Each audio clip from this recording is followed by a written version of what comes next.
what I realized, obviously, in my journey is that Islam, as the Sahaba has said in many of their stories, Islam is something that takes you from the worship of men to the worship of the creator of men. Yes? And I find that anyone who's presenting Islam other than that, I think they're selling it short. Assalamu alaikum, people. Welcome back to another episode of Streets to Deen. Don't forget to leave a comment down below, like, share, subscribe, all of that. Assalamu alaikum, Eesa. Wa alaikum salam wa rahmatullahi wa barakatuh. How are you? Alhamdulillah. Would you like to introduce yourself, please? Assalamu alaikum wa rahmatullahi wa barakatuh. My name is Eesa. I'm been in Islam for a few years. A few years. A few years is like older than you, bro. Yeah, so you weren't around when I came to Islam, I don't think. So I've Streets to Deen. Interesting, how do you say? Interesting title or actual name for the podcast. Yeah. Streets to Deen. So the question would be, did I come from the street to the Deen, right? That's the kind of approach. Yeah, it's just the name. Don't worry about it. Yeah. So yeah, it's good to be here, inshallah. And maybe what I give, inshallah, will be beneficial to those who are listening. If it is, it will be good. All praise to Allah. If it isn't, it's my fault. Inshallah. Of course. So we just want to touch up on like what's your background, what's your age, okay, how long you been. So I'm just turned 60. I know I look older than I am. Apologize. Right. So my background is I came to England as just before my teens. So I was like 12 from the West Indies. Okay, Jamaica, Trinidad. No, Bardown. Yeah. I never heard about that. You have, but it's just a slang name for the name of the place. People call it. Yeah. It's actually Barbados. Or if you want, put it another way, Bimshire. Bimshire. Yeah. Okay. One of the counties of Britain. Yeah. That's it. Right. That's yeah. Okay. So yeah, I came from there a few years when I was, like I said, nearly 13. I landed, interesting. You grew up in a warm place, right? And you come to a country where you're not used to anything else but warm. Mm-hmm. I remember landing in Luxembourg one day, the day that I traveled. It's an anecdote, right? Yeah. And the sun was shining, and we stayed like a few hours in Luxembourg. Sun's shining, and I'm in the airport, and I'm looking at, and it's looking good, and I'm seeing some white stuff over there, right? I'm thinking, what's that? Sun's bright, it must be good. I go and open the door, my word, the cold hit me, bang! Yeah. I was like, whoa, this place is not something I'm going to like that much. Yeah. But, alhamdulillah, I've some years here, got used to it in terms of the cold. Yeah. Climatized, not quite, but nearly there. Inshallah, alhamdulillah. So, so went to school here in senior school. Another anecdote. School was terrible at those times. So, where did you go to school? Like, which part of? I came to Watford. Watford. Oh, okay, straight to Watford. Yeah. So I went to school there.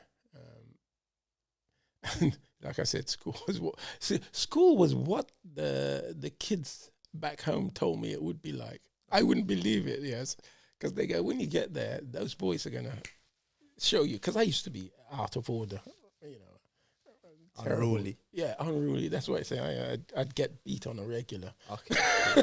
Because of my terrible ways, not listening enough to those who were looking after me. Anyhow, so I got here, and sure enough, the kids were like, hey, who are you? And name calling and all that kind of silliness. But one incident that actually stopped it from happening was, the thing is, because of my unruliness, I had no fear of, man, don't care how big he was, because I was known for that, right? Oh, so it was a race thing, you're saying? Yes, a race thing in England, right? They said that you're going to go there and you're going to get Okay. Plenty of confrontation, to put it in a nice way. Yeah. And sure enough, within the first day at school, I was like, because they used to give you lockers. I'm sure they still give you lockers now, don't they? In some schools, isn't it? Yeah. So they gave me a locker, and sure enough, one of the biggest kids in the year group came and took my locker and goes, "You're not having this." I was like, "Okay, it's yours. It's not mine. It's the school's. I don't care. Yeah. It's a locker. I can walk with my stuff." But he wanted a confrontation. Yeah. Anyhow, I didn't give him it. Then he continued in the class, name calling story. I was like, "Yeah, you're right. Look, I am black." Go figure. Kind of thing. You think I'm going to fight you about you calling me who I am? No. But I say to him, if you touch me, though, it's on. Yeah, you can talk as much as you want, but don't touch me, okay? Yeah. And that has been a kind of mantra that I've always had. I suppose it set me good because it meant that I didn't go looking for trouble. So, anyhow, it turns out that I don't know if it was him or someone else provoked, but something came and hit me in the classroom. So I just got up and started on him because it came from his direction. Yeah. I didn't ask him. I didn't say, "Come." I don't do that. Come on, then. I just went.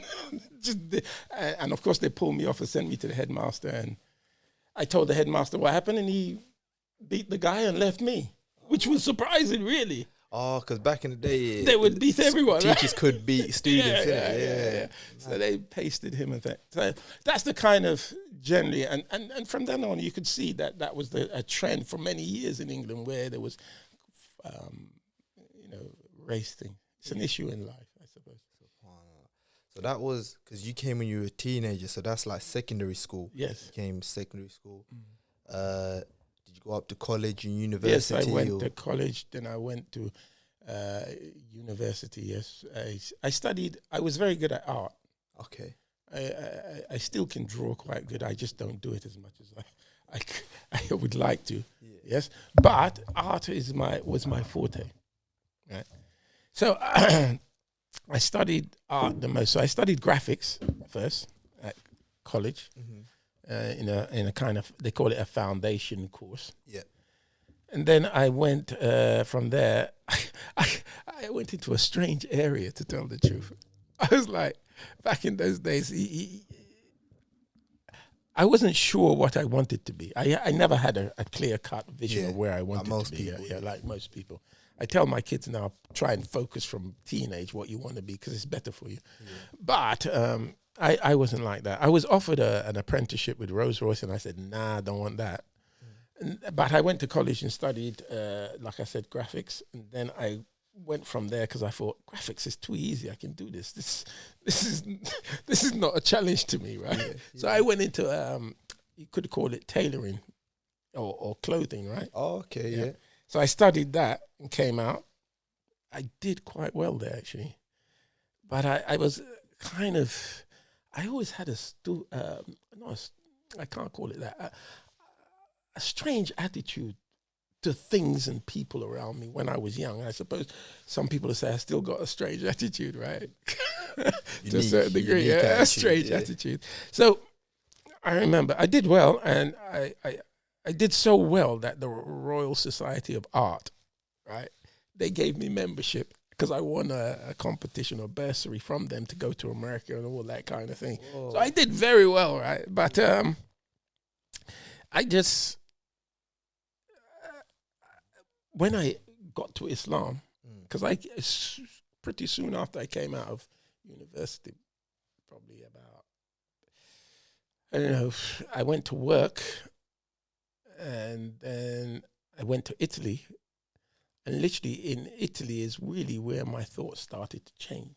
Oh, so you never went to America then? You I went to America and spent a month or two. I didn't like America. I hated America. America was ugly. Which part? New York. New York, okay. Yeah, I just didn't like it. Brooklyn. Yeah. They gave me an indefinite visa, Yeah. Americans, because, you can stay. I was like, I don't like it. I just didn't like the vibe of America. I got there and like my uncle was saying to me, yeah, well, because back then I had some long, those things. Oh, dreads. Yeah. Yeah. So my uncle goes, don't worry, they won't mess with you because you got dreads. They're frightened of dreads here. I was like, okay. But America, look, back then it was really dirty, dingy, run-down looking place, right? And I just didn't like it. And also it was too, how you call it, although there was a racist vibe here in England, right?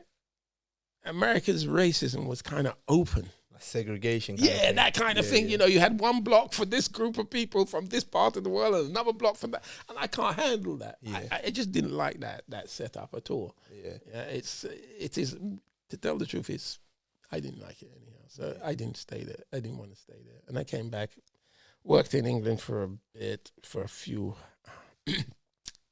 high street companies. Actually quite a well-known company back then. Doesn't matter, it's disappeared now. Yeah.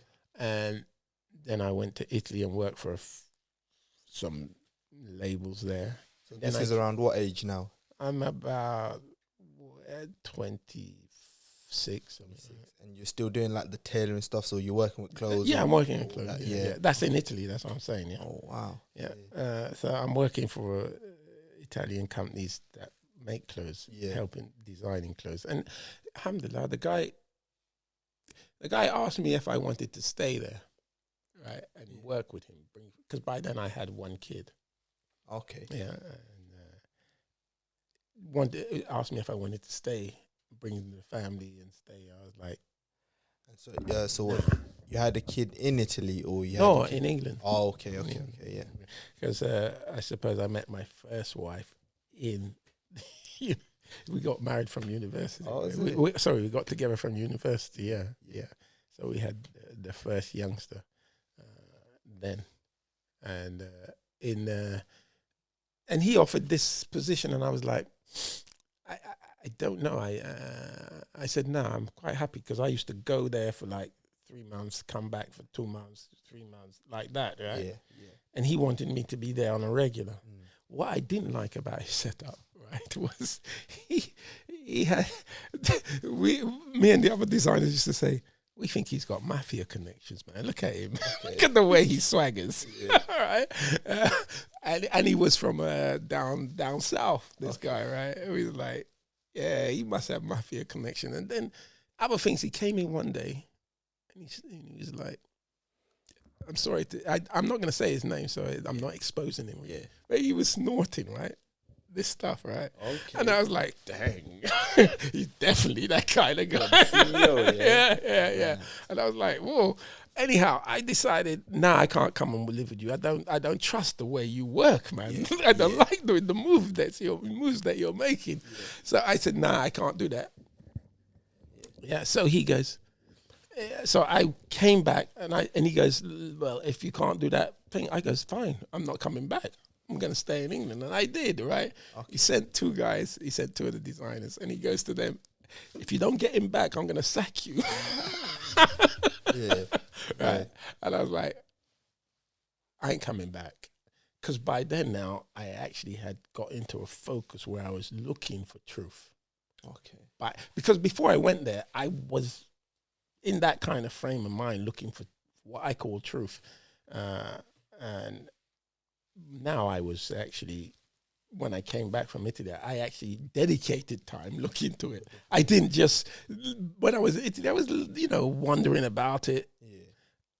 But when I came back to England, I was actually, I put down the job. Literally, I did not do the work for anybody for like 2-3 years, where I just would go to libraries, bookshops, and just... You didn't work for 2-3 years? Only in the sense that I worked... To survive. Yeah, so I would work just to survive and look after the family, of course, yeah. Put food on the table, pay rent, that kind of thing. That's all I was interested in at that time.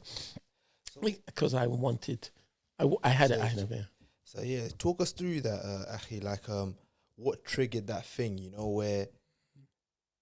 You thought something was missing, because for you to search for something, it means you're missing something. Yeah. So what triggered that action, and what made you really, leading up to you becoming Muslim and finding Islam, what triggered that sort of event? When I was young, I saw a lot of. I noticed that, say, my family and people around me, they love religion a lot. I used to go to church a lot. I hated it. Right, I disliked it a lot. To tell the truth, I kind of had a anti-establishment vibe from a young kind of thing, because I just didn't. It just felt, to a certain degree, to me anyhow, exploitative. Okay. It just felt that. And as I read more as a kid, it felt more so. So you were raised in a Christian background? Yes. And I remember, again, my mum, she was too busy. And she used to send me to the kids to a Sunday school. And this guy, he used to ask me to teach the kids. And I was like, I guess to her, look, I don't want to do this. He's getting me to do his job. I don't want to do it. And I complained so much that she stopped sending that. So, but so I was kind of like, I suppose I sat on the fence, agnostic, wasn't sure. I was like, irrelevant. I also, as a youngster, I loved, because nothing else in this society, it teaches you as a youngster to waste time. Believe this society, it teaches you, and it taught me to waste time for many years, right? So when I was a teenager, like 16, 17, it encouraged me to waste time. When I say waste time, socializing in what you call parties and that kind of thing, that kind of waste of time lifestyle, right? And you get used to things when you practice them, right? So as you practice something like wasting time, listening to music, hanging out, that kind of thing, it is something that you then become so used to that it's ingrained in you. It becomes part of your personality, right? Yeah. And it became part of my personality. So that whole socializing thing was a large part of it. And I like that lifestyle, so to speak, at that time. Yeah. Right? And so when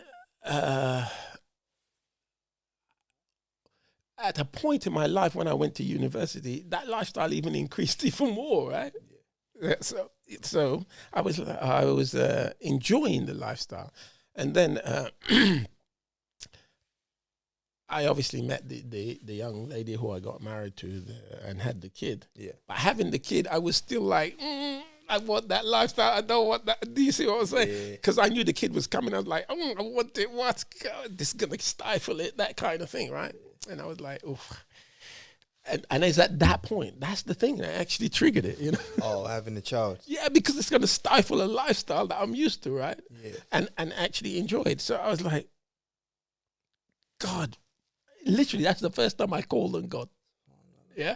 And I was like, I said, look, I don't know if you exist, but I'm at a crossroads here. I'm in a dilemma. I don't know what to do. I'm like, what am I going to do next? Right? And I said, look, tell me, show me if you exist, then make this kid a girl. Because I know if it's a boy, I ain't going to care. Boys can do what they want. Girls, you have to be more careful with. So if it's a girl, I will look. Yeah. But if it's a boy, I will, it doesn't really make no difference. Boys, they sow seeds. Girls, they actually grow the bloody seeds, so to speak, right? So I was like, so if it's a girl, I have to be serious about life and take it. And I tell you, sure enough, it was a girl. It came out to be a girl. I was like, oh my word. And that stuck in my head because I'm talking about it in a funny way. But at the time I was saying this thing, dead serious so much that my eyelids, my eyes started to water. Literally, it was that serious, right? My eyes were watering and I was kind of emotional about it. Anyhow, turns out to be a girl. And the funny thing is, it's like Allah embedded it in my head, right? So I tell you, they say that men don't have pain. I actually had sympathetic pains the night before the baby came. Literally, I was rocking in pain. And then the morning the baby came. Right? And it like stuck in my head like this. So when I was in Italy, I was like, you made that promise. It kept coming. You made that promise. Forget. You made that promise. So when I came back, I was like, you made the promise. You have to start looking now, right? So I literally spent the time looking at 2 years. So all I would do is people would come and say, make me something, wherever it is. I would make it, get the money, pay bills. That's it. But I wouldn't work. I would just work in the backyard, in the shed in the backyard. That's all I would do. Yeah. And just read nonstop read 2 areas, history and religion. That's all the 2 things. I read history and religion. That's all I was interested in. So through your your search for truth, search for knowledge, I'm sure you must have looked into a lot of things, like you're saying, all history and religion, different type of religion. What then, what then led you to Islam then? Like, what was that thing? Okay. Yeah, so obviously the first place you would look, being from the background, was the Christian ideas, right? So I literally I went and sat with the Mormons in their church, listening to them. Okay, it's rubbish. I went and sat with the Seventh-day Adventists. Yeah, I went and sat with the Seventh-day Adventists. Yeah. So I went and sat with the Seventh-day Adventists. I wasn't impressed, right? And then I went and sat with Jehovah's Witness. Yeah. I was a little bit impressed with Jehovah's Witness, to tell the truth. Okay. So impressed that I spent maybe 3 months to 6 months with them, actually just listening to them. I even invited them on a regular basis to come and sit down and study. But when they came into my house, they did persuade my wife to become a Jehovah's Witness, and my mother, and etc. I started the thing, and then it ended up that the whole family became Jehovah's Witness. Yeah, but then I said, nah, it wasn't quite right for me also. And what was you impressed about them?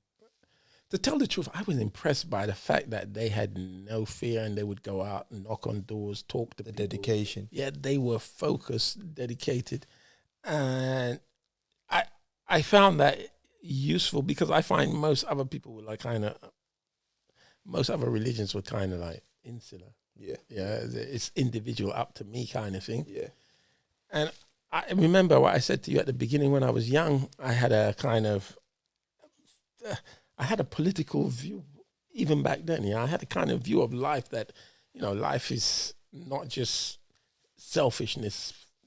I had that kind of mindset anyhow. But inshallah, we'll come to that. Yeah. So then I think I had a cousin who was a Rasta, right? And he goes, what are you studying this stuff for? Just take the Bible and read it yourself. Yeah, why are you going to people and studying with this man and that religion? All of them popes and...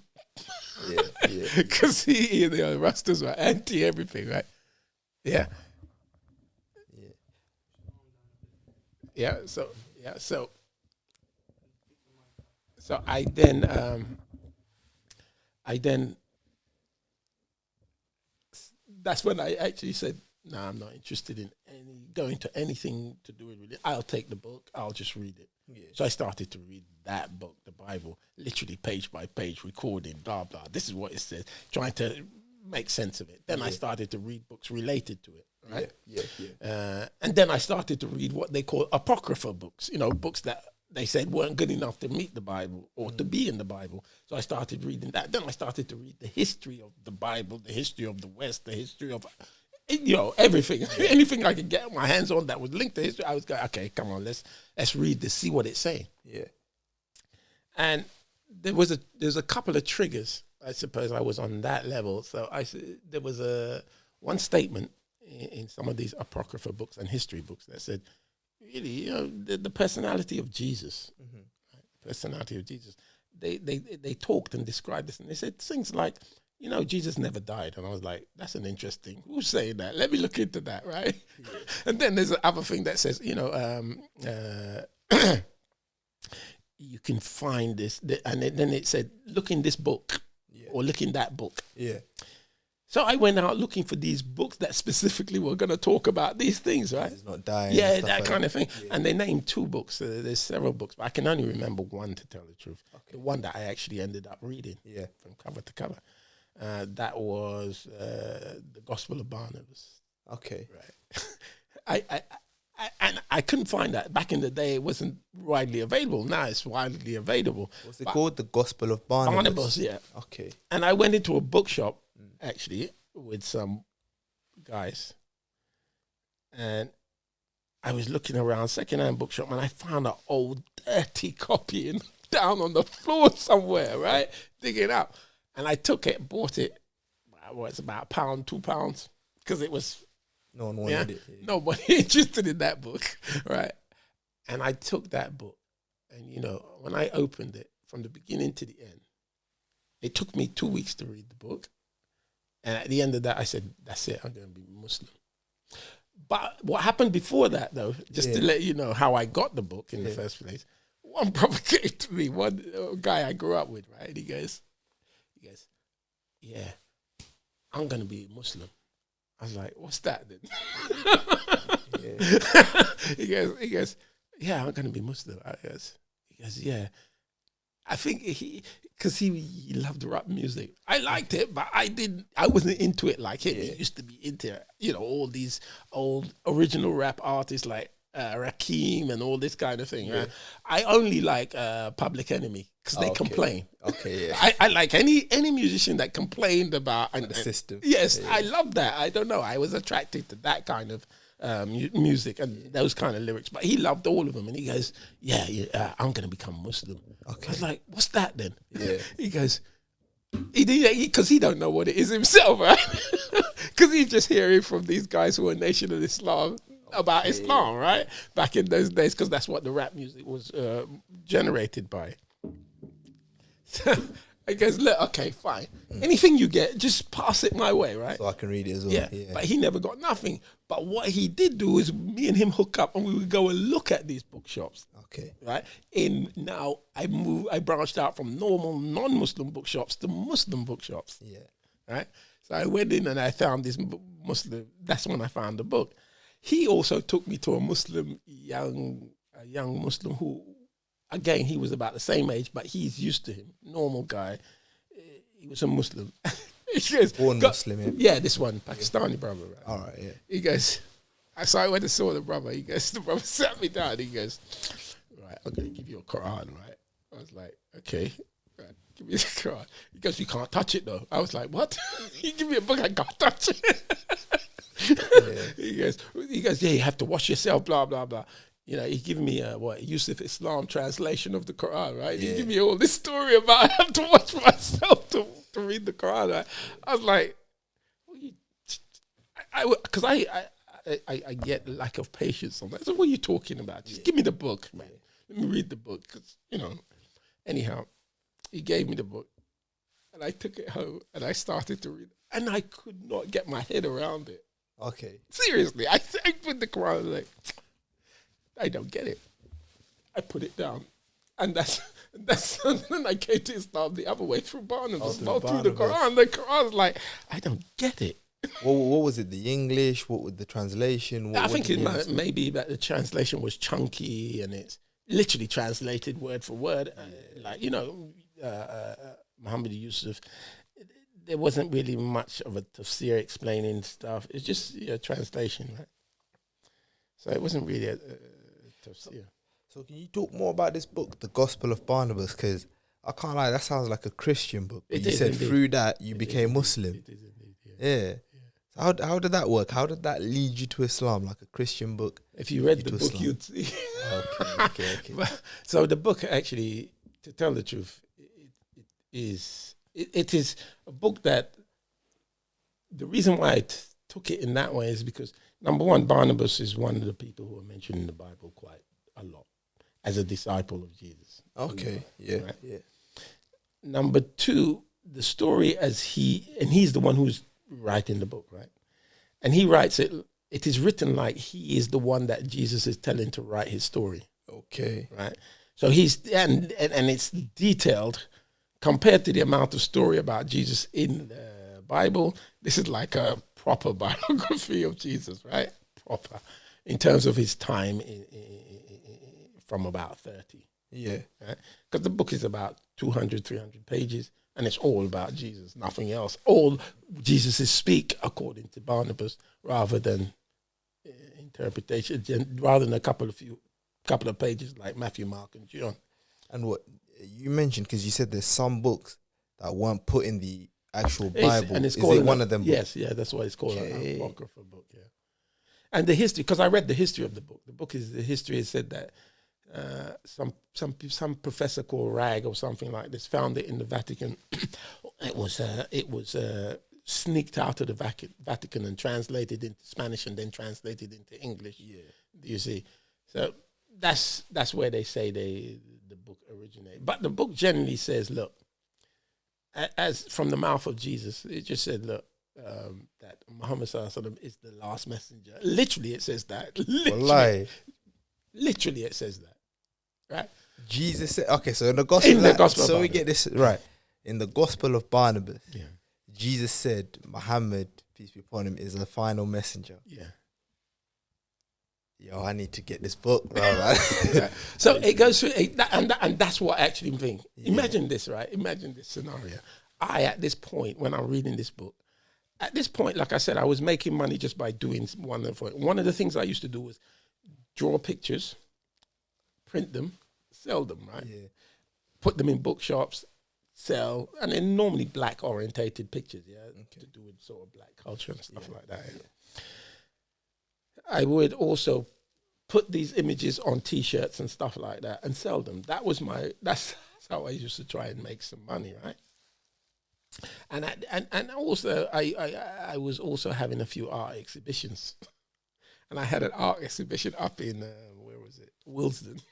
At this particular point, I got the book, I delivered my artwork to the exhibition. Yeah. Came home. It was a 2-week exhibition, reading the book. And as I read the book, I became convinced because it says it quite early in the book, right? Okay. But I had to read to the end, right? Yeah. I literally did not turn up once at the exhibition.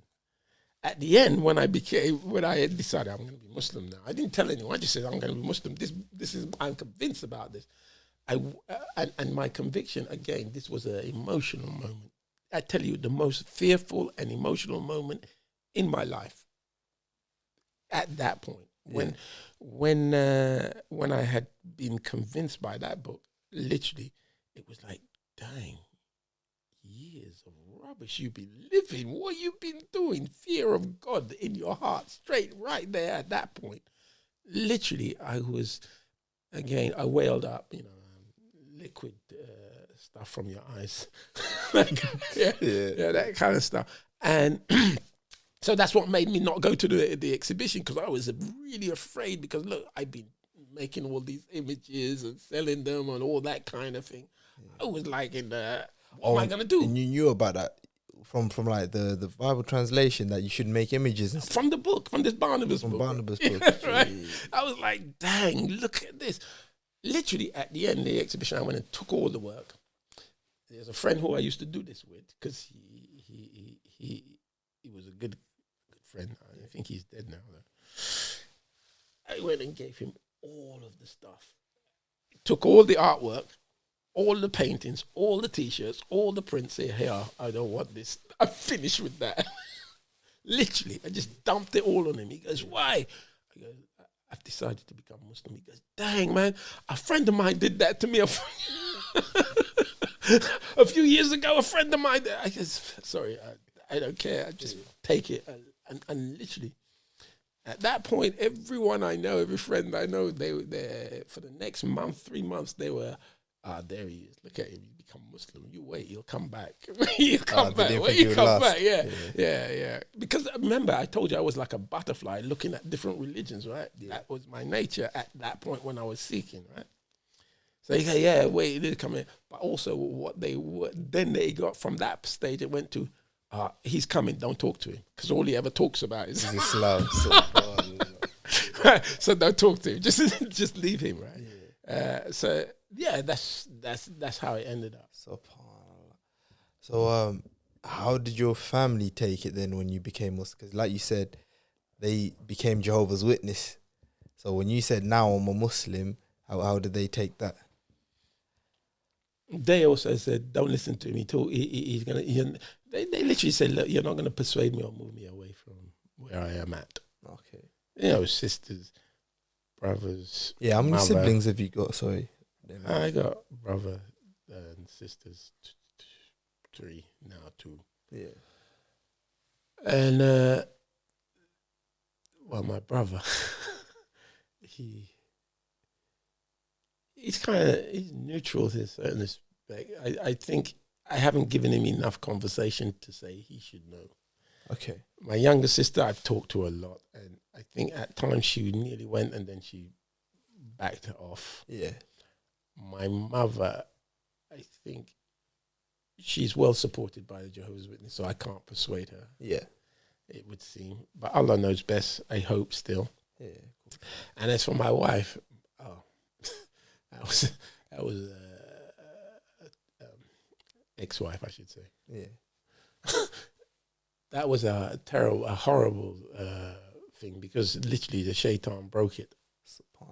Due to that. Yeah, because she stayed there, and every time I got her to a point where she would say, yeah, she would go and say, yeah, well, I need to go and discuss it with these people, and then she'd come back and the same thing. So there was no change in her at all over a period of literally 10 years of trying, I guess.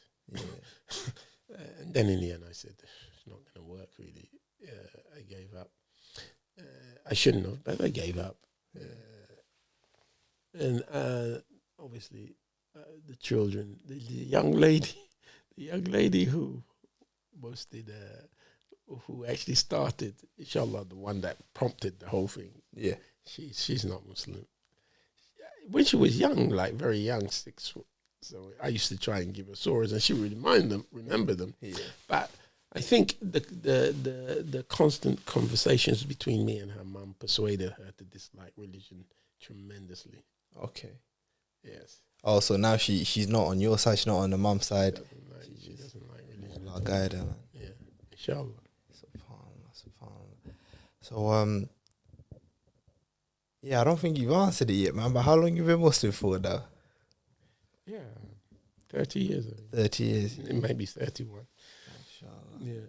So maybe 32, something like this. I don't count really. Yeah. So talk us through your life as a Muslim now. Do you know what I mean? So this was all pre-Islam and the transition. Yeah. Now talk us through your life as a Muslim. Imagine you're a Muslim, so I had to now obviously learn the Deen and kick the bad habits, right? Yeah. You know, like, I suppose smoking, drinking, you name it. Yeah. So what I did, the one thing I did was I went out. My proactivity in actually trying to persuade the friends to become Muslim helped me, to tell the truth, a lot, right? Because what I did is straight away I had to pray. So because I had to pray, I had to stop drinking and stuff like that, right? So I gave up. That helped me to give up a lot of bad habits. The actual fact that I had to pray, kick the bad habits in the long grass, because I couldn't do bad habits and pray at the same time, right? So within the first, because I had to pray, I had to learn the prayer within the first month, right? So I literally, learned the prayer and, alhamdulillah, kicked the bad habits. Then I obviously, because I now had to find out about Islam, I now went around like I was doing with Christian groups and things. I started to do the same thing with the Muslim groups. Right? Yeah. So I would go and sit, firstly in the mosque. And this is all in Watford, yeah? You're still in Watford? Yeah, and then I'd move out. I'd go all over. I didn't matter where. Oh, okay. Because I went, wherever there was Islam and an activity, I would be there. Yeah, because I had to find out about this thing, right? It's new to me. Yeah. So the first place, though, would have been the mosque. But the mosque didn't have nothing to give because the mosque don't really, it wasn't really an activity, a hive of activity in the mosque generally, and still isn't, right? And what you remember, I'm coming from a background where I literally have a hatred of I dislike culture from the point of view, I wasn't adherent to a culture per se, right? Yeah. Because literally you could say my culture was Western, right? So I wasn't going to move from a Western culture to an Asian culture just because I became Muslim. I was like, that ain't going to happen, right? So, and I found that the kind of Islam that the mosque was giving, and the same brother who gave me the Quran, because I used to sit with him now, right? Yeah. And he's going to be like, Pakistan, best Islam. I'm like, right, fine, and that kind of thing, and that's putting me off already. Because once you start to give me a kind of cultural kind of bias, I'm like, nah, I can't handle it. Anyhow, I went down and saw one Egyptian brother who was running a school, and I sat in his school, and he obviously he was teaching Arabic school, so I was trying to learn Arabic in his school. Alhamdulillah, he actually is the one who, he called down some imam from Regent's Park Mosque, and I did the Shahada at that point in his school, right? Okay. And so, but in that school was many different Muslims, so now I'm also hearing about this groups, that groups, this activity, that activity. Yeah. So I'm going on. One teacher in the school goes, you should go to Regent's Park Mosque. I've never been there. So he goes, you should go, because in Regent's Park Mosque, it's a hive of activity back then, right? Yeah. Still is. Yeah. To an extent, yeah. So I used to go down there on a weekend, and he goes, yeah. And you should go to Hyde Park Corner. And I'd be like, okay, right, we go down there. So we used to go everywhere and hearing everybody arguing and that kind of thing. And then obviously at that time, there was also Ahmed Didat. Was on the scene, right? And so we go and see him also. And he used to come to England. Yes. That in Regent's Park and other places I've seen him. Yeah, and so that kind of thing, all that kind of thing solidified the understanding. But for me, it was one thing was missing. Like I said, I saw Islam as a solution to problems. When I accepted Islam, I saw Islam as a solution to problems. I didn't see Islam as a personal thing. Yeah. And I know that generally most people see Islam as just a personal thing, right? But I know from what I understand of Islam at that point, in that time, that Islam was not just a personal thing. So my criteria for judging who I associate with or not at that time was, if you become very personal, if you're giving me Islam just from a personal, self-centered way, I'm not really interested. So I had two friends who were Ikhwan. Muslim Brotherhood, yeah? Yeah. Egyptian then? No, these were Pakistani brothers, but they were Ikhwani sort of inclined. Yeah.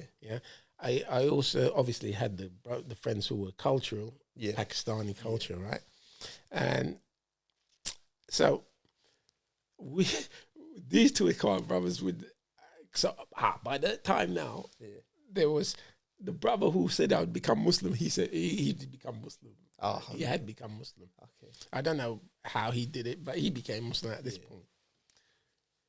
And another good friend, I love this brother. He came up to me one day. I'm coming out of my house to go into my car, and he came up to me. He goes, "So what happened, man? Oh, I hear you become Muslim. You gave up everything. What's going on?" He goes, "What?" I was like, "Yeah, well, you know, hey, it's when something hits you, you can't deny it. Yeah, if it's the truth, you can't." Yeah. So he goes, "Dang," he goes, "Man, I'm surprised," because then we had conversations, and this brother, he goes, we sat down one time in the brother's house, and he goes, "Okay, we tried to talk to him about Islam, give him some evidence and proofs and stuff like that." And he was like, okay. And he's kind of like on the edge, right? Then he walks out the door. I goes, hold on, just a minute.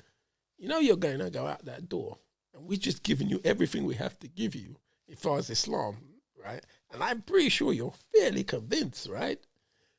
Now, if you walk out that door, get in your car, drive down the road, bang, a car crash, what's going to happen? You haven't said Shahada, you haven't become Muslim yet. He was like, he got in his car anyhow, he drove off, then he phones back and he goes, dang, man, you guys put the fear of God into me. You put the fear of God into me. He goes, look, I'm coming back, I'm going to become Muslim. So far, though. He goes, that's how real it is, though. Yes. Yeah, that's how real it is. That's how he was. And then he goes, so he became Muslim. Me and him was like this. Yeah. We were tight. For the next 5-10 years, we were like this everywhere, right? And because he was a really good friend, actually. And we studied stuff together. We looked at stuff. We go into each other's house. We discuss it. All three of us, but me and him were probably more tighter than the other one, yeah? But anyhow, the three of us decided that we were going to, with these two Ikhwani brothers, hold talks to wake up Watford. Yeah. Right? So we started organizing talks. The Ikhwani brothers would get all the Ikhwani type guys, right? Yeah. But by this time, I had from this brother who was a Palestinian brother who told me to go to the masjid in Regent's Park. Yeah. When I went to Regent's Park, I'm flipping all over the place like a butterfly again. That's cool. When I went to Regent's Park, I saw these young brothers delivering conversations about Islam, right? And in seeing them delivering conversations, giving Islam as a solution, not just to your personal problems, but to society's problems, I was well impressed with these young fellas, right? And where were they from? What was it? His Butaria, right? I was like, oh, my word, look at these guys. And these guys, so I would go, when they were having these talks, when we organized these talks, I would go and ask these young men to come down, right? Because we're aiming at young guys anyhow. Why are you going to go? Because the old guys are not going to turn up to any talks anyhow, right? So I would go and ask these guys, and they would come down. And believe, we woke up the town. We woke up the town. So we had people like Shiraz Rahaj down in Watford, right? Siraj Rahaj. Yeah. We had people from like America, isn't it? Yeah. We had people like him down in Watford because those guys used to come over here, right? Yeah. We had guys like Hakeem. Yeah, again, another American. Okay. Yeah, another American. I think his name is Quick. Okay, Hakeem Quick, yeah. Another American. We had him down there. We had, obviously, the brothers from the His. Yeah. And the whole of the town, literally, the halls used to be packed out. 500, 300, that kind of thing. Packed out. Alhamdulillah. But, of course, I in the end, we obviously went slightly, because I appreciated and love the ideas that the brothers from the His gave, whereas the Ikhwani brothers loved the ideas from the Ikhwan thing. Yeah. And from there, I went, obviously, I associated more with the brothers from the His. Yeah.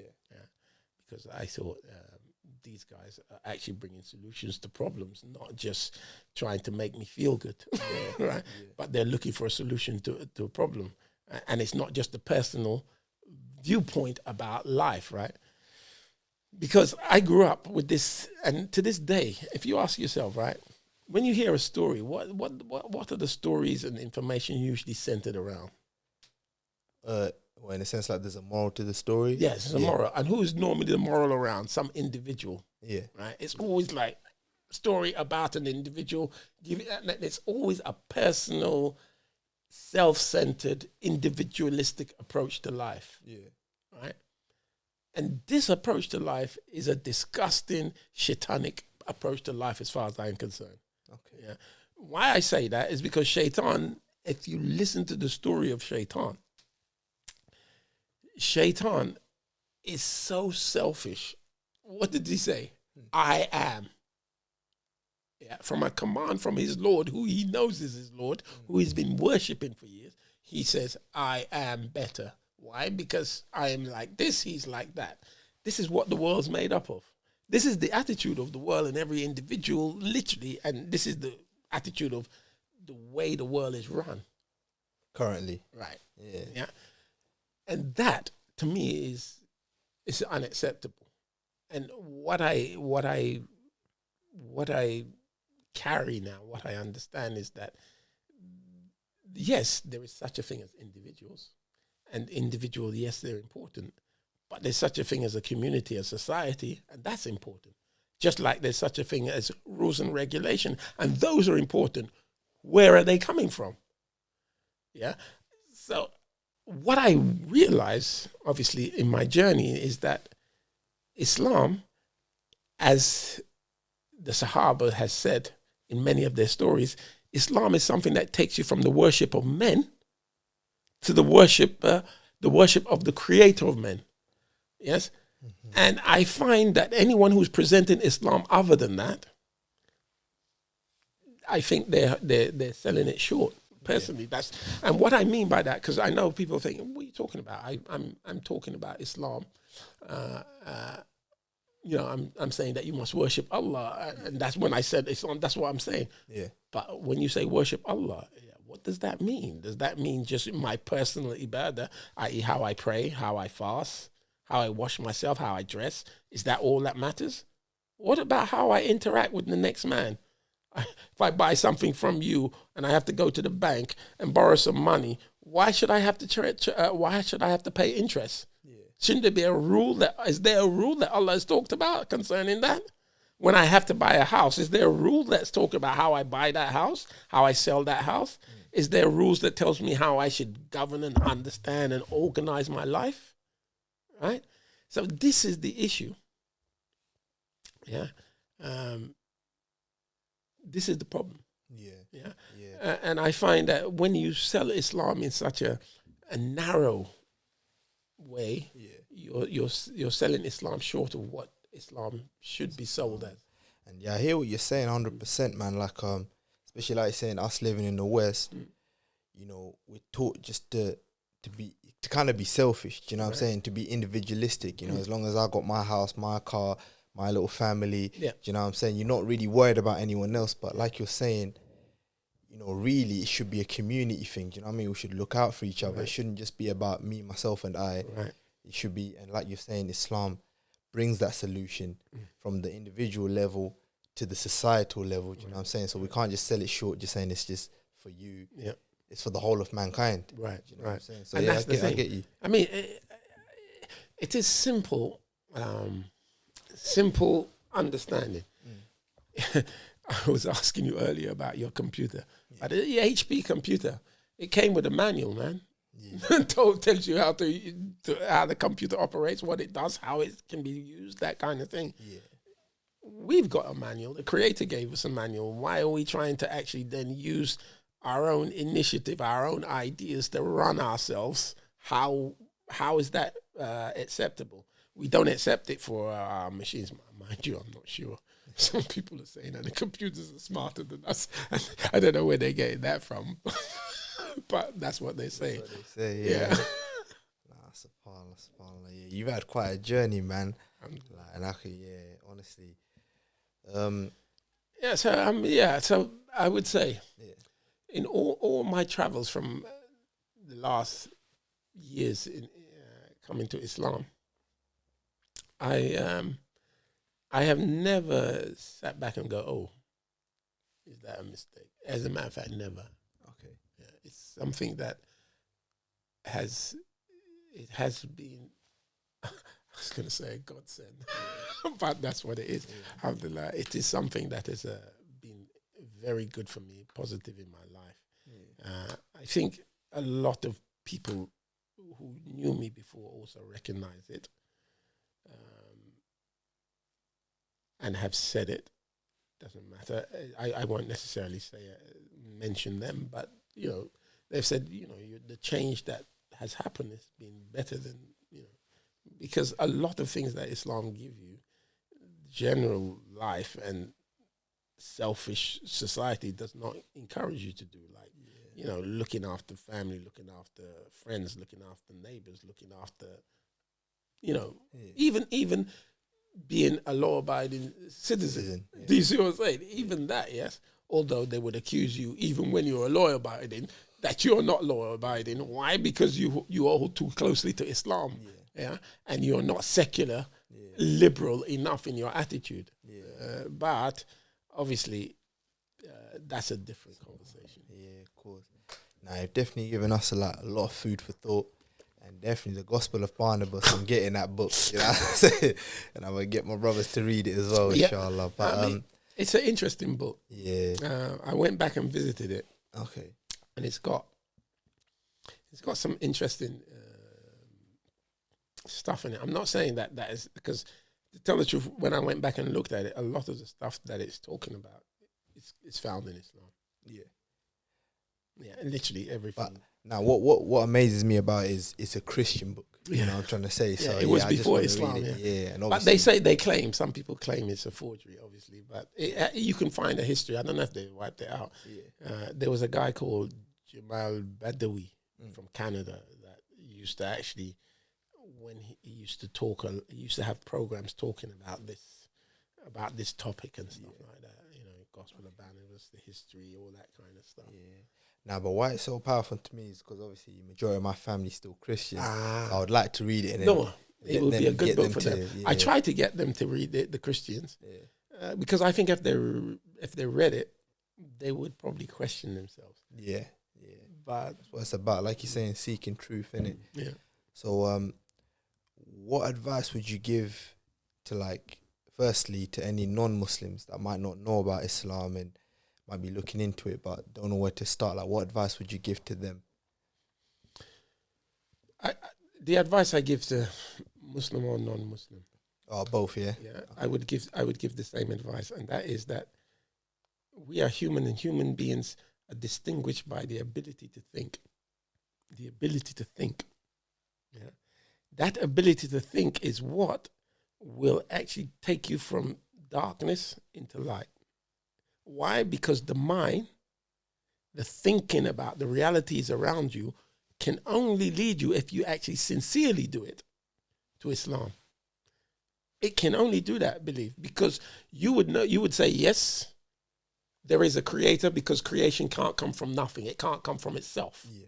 That's number one. Number two, you would also say, you know what? Thinking about it, that means the creator would have to tell me what he wants, because if he's the creator, I can't actually say to him, this is what you should have. This is how I will worship you. Yeah. He has to tell me how to worship me. Therefore, there's a revelation from the creator. Yeah. Right? Yeah. That revelation, now you have to actually think about it. If that revelation in any way tells you that the creation, anything that's in creation, anything, is the creator, then that's a revelation not from the creator. That's clear-cut thinking. I'm not talking about going to a book and then trying to prove the creator. I'm saying, think about it, study the world. You'll see creation needs a creator. Therefore, when you take that principle and you apply it now to the revelations that claim to be from the creator, you would say, example, and I'm not necessarily knocking the Hindus, although, right? Yeah. But therefore, I wouldn't worship anything in creation, like an animal or a stone or anything like that, because it can't be the creator. Because it's been created itself. Right. Yeah. And if I go to the Christians, I couldn't worship Jesus as God or Son of God, because why? It's in creation. And I know this philosophical argument about, well, God can do anything. That's a philosophical, hypothetical debate. This has nothing to do with reality. I said study reality. I didn't say have a hypothetical discussion about reality. Yeah, I'm saying study reality. Using your mind, you can only come to Islam. That's my advice. So the knowledge is out there, the truth is out there, but like you said, you just got to use your mind. Because that's the thing. Yeah. And the sincerity is the other thing. Because without sincerity, whatever you do is rubbish. If you're not sincere in your actions and your thoughts and your thinking, it is rubbish. Yeah. And it has no value, really. Because if it's selfish, because you're doing it for your own selfish gain, it has no value, because you're a creation. You're going to be judged for that selfish approach. Yeah. If it's to please the creation, again, you're in trouble, because you're not doing it to please the creator. There's no sincerity there. You're trying to please man. Why are you doing that? Yeah. So it's that kind of thing. Sincerity and the use of the mind. Use of the mind. Inshallah. Jazakallah, brother Eesa. Any final words you want to leave us with? Yeah. Sure, you got one or two more gems to leave us with. You do have to ask the question. To ask the question. There's always a lot of information that can be shared, but the thing is, Islam is like, it's like onion, layers and layers and layers, and you have to study it closely. But because this is, I think this your thing, Street to Deen, it's mainly aimed at non-Muslims, possibly. Then I would say the conversation should be aimed at the non-Muslims. And when it comes to non-Muslims, I don't have to discuss the details of Islam, really, because they don't believe in it. Why would I discuss those details? All I have to discuss with the non-Muslim is there a creator or not? Is Islam from the creator or not? Yeah, that's where the conversation ends, really. No, I mean, I would say it's for both Muslims and non-Muslims, because it's about telling the story. Do you know what I'm saying? Like telling your story, telling every individual story, how they came from one aspect into Islam. So I'm sure everyone can always take lessons. One other thing I would add to you, though. Yeah. I would say to you, and some Muslims might think, and they're right. And that is that I would say you can take this, you can put people who are born into Islam and put them in this chair, because a lot of them, as they grow up, they're not really growing as Muslims. Yeah. Right? Yeah. They're growing up as normal, secular, Western, the same environment, young people, all right? Yeah. So you could ask them, and then when you find after some years they decided to come back to Islam, it's the same journey, really. Yeah, for real. Yeah, I know plenty of brothers who were born in Muslim families who they went through all the rubbish and probably worse than I did. Yeah. But then they came back to Islam. Right? So that journey, it's a journey for all people. The hadith that says, some people go to bed, I'm not going to quote it precisely, but you go to bed being Muslim and wake up being Muslim, or vice versa, you go to bed being non-Muslim and wake up being Muslim. That kind of situation is the reality in which we find ourselves in. Yeah, I definitely consider that, man. We was talking about animals, and inshallah we're gonna get others. Believe it, you can easily put, because they went through this journey. Don't think there's just people who are non-Muslims that went from non-Islam to Islam. Yeah, a lot of people who are born in Islam never followed it, don't even understand it, had to go through the process of learning it and becoming Muslims. Hey, inshallah. I appreciate that, my bro. Jazakallah once again for coming through. Barakallah fi. Assalamu alaikum. Alaikum salam.